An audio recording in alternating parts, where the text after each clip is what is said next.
ফকিন্নির পুত, কখনো বলছেন বান্দির পুত, তারপর কখনো বলছেন যে এই উনি কথাটা বলা শুরু করেন তখনই বিদ্যুৎটা চলে যায়, আবার কথা শেষ করেন তখন তো বিদ্যুৎটা আসে।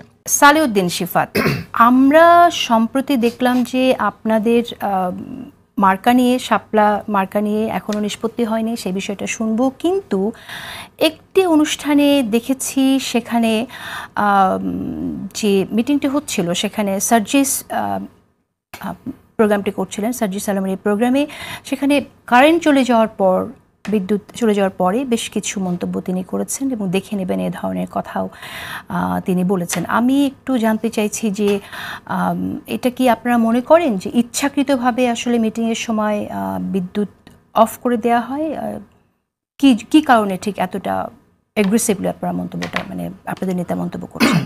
আসলে উনি এই কথাটা বলেছেন তৃতীয়বার। উনি আজকে এটার একটা ব্যাখ্যাও দিয়েছেন, ফেসবুকে একটা লেখাও লিখেছেন। এটা কখন উনি বলেছেন? ইতিপূর্বে উনি বলেছেন যে আরো 2বার এ ধরনের ঘটনা ঘটেছে, অর্থাৎ মানে এটা কাকতালীয় বলার সম্ভাবনা একটু কম আর কি। মানে কাক বলছে তালের উপর তাল ধাপ করে পড়ে গেছে, এরকম না আর কি ব্যাপারটা। উনি কথা বলতে যান কোনো একটা মিটিংয়ে, তো যেই উনি কথাটা বলা শুরু করেন তখনই বিদ্যুৎটা চলে যায়, আবার কথা শেষ করেন তখন তো বিদ্যুৎটা আসে। তখন এটা তো একবার হইতে পারে, 2বারও হইতে পারে, তৃতীয়বার যখন হয়েছে তখন উনি এই কথাটা বলেছেন আর কি। এবং ওনার কাছে মনে হয়েছে এটা কাকতালীয় না, রাদার এখানে হয়তো কোনো পলিটিক্যাল কোনো ইন্ধন আছে, অথবা কোনো কর্মকর্তা কর্মচারী কেউ হয়তো তার উপর ক্ষিপ্ত, এই কারণে এটা উনি বলেছেন। সো এই জায়গাটা তো অবশ্যই আছে। এবং আপনি দেখে থাকবেন যে বাংলাদেশের বিভিন্ন এই ধরনের প্রতিষ্ঠানগুলো যেগুলো লোকালি কাজ করে, সার্ভ করে পিপলকে, সেসব জায়গাগুলোতে এখন রাজনৈতিক দলগুলো, বিশেষত প্রতিষ্ঠিত রাজনৈতিক দলগুলো, বিএনপি এবং জামাত, তাদের এক ধরনের আধিপত্য কিংবা তাদের এক ধরনের প্রভাব তো আছে, এটা অস্বীকার করার কিছু নাই। আমরা দেখেছি যে আপনি মনে করছেন যে বিএনপির নেতারা বলে দেয় যেখানে বিদ্যুৎ অফ করে দেওয়ার জন্য, মানে ব্যাপারটা তো এরকম না, সরাসরি এই ধরনের কোনো কথা আমি বলছি না। মানে এখানে বলছি যে এটা কর্মকর্তা কর্মচারীও তো হইতে পারে, ঠিক আছে, কিন্তু মানে এটার একটা পলিটিক্যাল সুরত আছে, এই জিনিসটা আমি জাস্ট বোঝাতে চাচ্ছি। আপনি ধরেন সিটি কর্পোরেশনে আপনি যদি যান দক্ষিণের দিকে কিংবা হচ্ছে উত্তরে, দেখবেন সেখানে আমি কিছুদিন আগে একটা ফেসবুকে ছবি ভাইরাল হয়েছে, সেখানে কোনো একটা শ্রমিক কর্মচারী ইউনিয়ন যারা হচ্ছে বিএনপির মতাদর্শের লোক, সেখানে তারেক রহমান সাহেবের ছবি আছে, বেগম খালেদা জিয়ার ছবি আছে, এরকম একটা ব্যানার টানিয়ে রেখেছে সিটি কর্পোরেশনের ভিতরেই। সো ওইখানে কর্মকর্তা কর্মচারীদের মধ্যে এ ধরনের ধরেন কোনো প্রতিষ্ঠিত রাজনৈতিক দলগুলো, বিএনপি এবং জামাতের কথাই বলতে হয়, তাদের ব্যাপারে এক ধরনের আন্ডারস্ট্যান্ডিং আছে।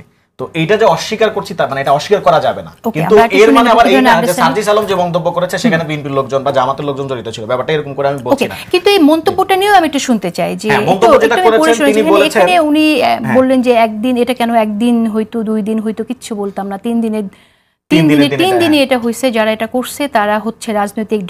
আমি উচ্চারণ করতে পারছি না, এই রাজনৈতিক দেউলিয়াদের আমরা দেখে নেব, তাদের কলিজা কত বড়, কলিজা ছিঁড়ে রাস্তায় ফেলে রাখবো, কলিজা ছিঁড়ে রাস্তায় ফেলে রাখবো। এই জিনিসটা এটা কি ধরনের রাজনীতি? আমি বলছি কি ধরনের রাজনীতি, আমি সেই প্রসঙ্গে আসতেছি। সার্জিস আলম নিজে আবার ফেসবুক পোস্ট দিয়ে এটা বলেছেন এবং পত্রিকাতেও এটা ব্যাখ্যা করেছেন যে তিনি যা মানে যে ঘটনাগুলোর সাপেক্ষে এটা বর্ণনা করেছেন সেই ঘটনাগুলো সত্য, তবে উনি যে ভঙ্গিতে, যে ভাষায়, যে ম্যানিফেস্টেশনের কথাগুলো বলেছেন, তিনি বলেছেন সেটা তার বলা উচিত হয় নাই, এই জিনিসটা তিনি পত্রিকাকেও ক্লিয়ার করেছেন। তো এখন আসলে এটা কেন হচ্ছে, মানে আমাদের ভাষার মধ্যেও কেন এই ধরনের কলিজা ছিঁড়ে ফেলার এই ধরনের ভাষাগুলো চলে আসছে, তার আসলে কয়েকটা কারণ হচ্ছে আমাদের সিনিয়ররা। মানে ভাই তো কিছুক্ষণ আগে বলছিলেন যে ছোট ভাই এনসিপি ছোট ভাই বলতেছে, তো আমরা যখন বাংলাদেশ জাতীয়তাবাদী দলের কিংবা জামাতে ইসলামের বড় ভাইদের সাথে কথা বলি, দেখা করি, বা বড় আপুদের সাথে বসি সভা, সেমিনার, টকশোতে, তারা যে ভাষায়, যে ভঙ্গিতে, রাজনৈতিক যে কালচার তাদের মধ্যে আছে, দেখা যায় যে অনেক সময় আমাদেরকে বলছেন যে ফকিন্নির পুত, কখনো বলছেন বান্দির পুত, তারপর কখনো বলছেন যে এদেরকে হচ্ছে আরো খুব বাজেভাবে কুমিল্লার ভাষায় একটা কথা বলছেন একজন ব্যক্তি, আমি এটা হয়তো টেলিভিশনের সামনে বলতেও পারতেছি না। তারপর আমাদের ফজলু সাহেব, যিনি বর্তমানে বিএনপি থেকে, সেটা থেকে শিখে আপনারা কলিজা ছিঁড়ে ফেলার এই প্রবণতা চলে আসছে। শিখে বলছি না, মানে বলছি এটার একটা ইম্প্যাক্টও আছে। আমরা তো এই ধরনের ভাষা, এই ধরনের সংস্কৃতি, এই ধরনের রাজনৈতিক কালচারের সাথে পরিচিত না, যেহেতু আমরা বলছি যে আমরা জেন জি কে রিপ্রেজেন্ট করি। জেন জি এই ধরনের ভাষা পছন্দও করে না, যে এরে মেরে ফেলবো, এরে কেটে ফেলবো, এই ধরনের ভাষা তারা পছন্দ করে না। তো এখন যেহেতু তাদের সাথে আমাদের এক ধরনের লাইক কথাবার্তা হয়, তাদের সাথে আমাদের এই ধরনের পলিটিক্যাল বোঝাপড়ার জায়গা তৈরি হচ্ছে বড় ভাইদের সাথে, তখন দেখা যাচ্ছে তাদের সেখানে একটা ইম্প্যাক্টও পড়ছে। আপনি এইভাবে এটাকে রিড করতে পারেন, তবে স্টিল সার্জিস আলম তিনি বলেছেন যে এই ধরনের মন্তব্য যে তিনি করেছেন সেটার জন্য তিনি দুঃখিত, এইভাবে মন্তব্য করা উচিত হয় নাই।